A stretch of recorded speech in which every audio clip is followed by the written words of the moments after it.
Hello, everybody. Welcome to Monday Morning Must-Knows. My name is Merlin Rothfeld, and here are several things to pay attention to for the upcoming trading week. Now, first off, let's talk about what happened last week. We ended the month of June with the worst first half performance in 52 years. Pretty dismal out there. Hopefully most of you have been playing the short side over the past few months, as a lot of the economic data we've been presenting in these sessions has been fairly negative. As we always say, the trend is your friend until the bend at the end, and those trends are down for right now, but that can change at any moment.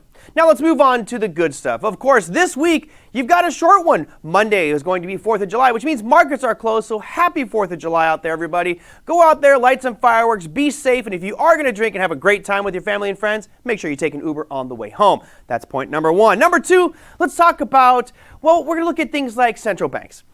As you know, over the past few months, almost every central bank has been raising. Even the Swiss National Bank has gone from negative 75 basis points to negative 25. They increased 50 basis points. That's crazy. Japan and Europe are over there going, no, we'll stay right where we're at. But we do have some banks which are going to be raising, at least the expectations are, they're going to raise this week. And as you can see on the screen here, Australia, the Reserve Bank of Australia to be precise, has a rate announcement coming out Tuesday. That's just after the crack of midnight Eastern Standard Time at 12:30 a.m. They're going to be raising, or at least the expectation is that they will be raising from 0.85% to 1.35%. Again, another 50 basis point increase, as seems to be the norm right now for most of the major developed countries. So if you are trading the Australian dollar, be very careful. That could create a lot of volatility. Now, to the really big stuff.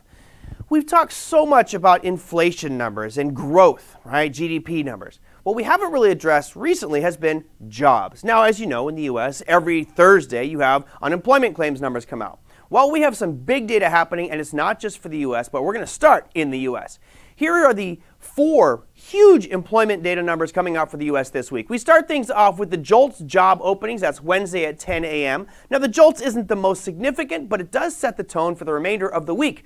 Next on our list is a huge one, ADP, non-farm employment change. Again, cue the dramatic music, dun, dun, dun, dun. The industry really focuses on this one. As you can see, Thursday at 8:15 a.m. Eastern Standard Time, that data comes out. Now, moving on down the list, you've got non-farm employment change, which is similar, just calculated differently because ADP puts out the first one, and then you have the non-farm employment change happening Friday at 8:30 a.m. Eastern Standard Time. And finally, the big daddy, which everyone is expecting to stay right where it's at 3.6%, the unemployment rate for the United States. That's at 8:30 a.m. Eastern Standard Time on Friday as well. So a lot of huge employment data numbers. Now, why should you pay attention to this?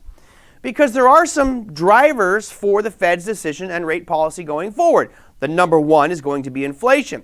However, we're hearing a lot of news over the past few months about major layoffs happening. You see it at Coinbase.com, and you see it at Tesla, and many, many others are starting to ramp up layoffs. Well, if we start to see that job data tick up, all eyes are going to turn to the Fed, and they're going to be like, hey, what are you going to do to help us out here? And the Fed's going to go, we can't really print any more money. We can't do quantitative easing. We can't do Operation Twist. We can't send out checks to everybody. Why? Because we'll just add to the inflation number. So all of a sudden, the corner that the Fed is backing themselves into gets a little bit tighter and tighter and tighter. And remember, the big fear for most people in financial markets is not necessarily a recession. It's not necessarily a depression.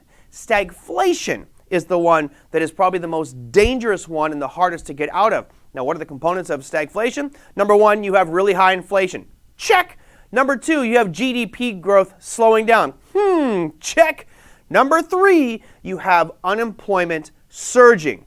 We don't have that yet. So all eyes are on this employment data for the U.S. to see if we start to see an uptick in the unemployment data. And if that does happen, stagflation starts to rear its ugly head. That could create some problems for our markets going forward. But wait. We're not done. That was just the U.S. Let's take a look at what we have internationally. I've got 2 announcements as well internationally.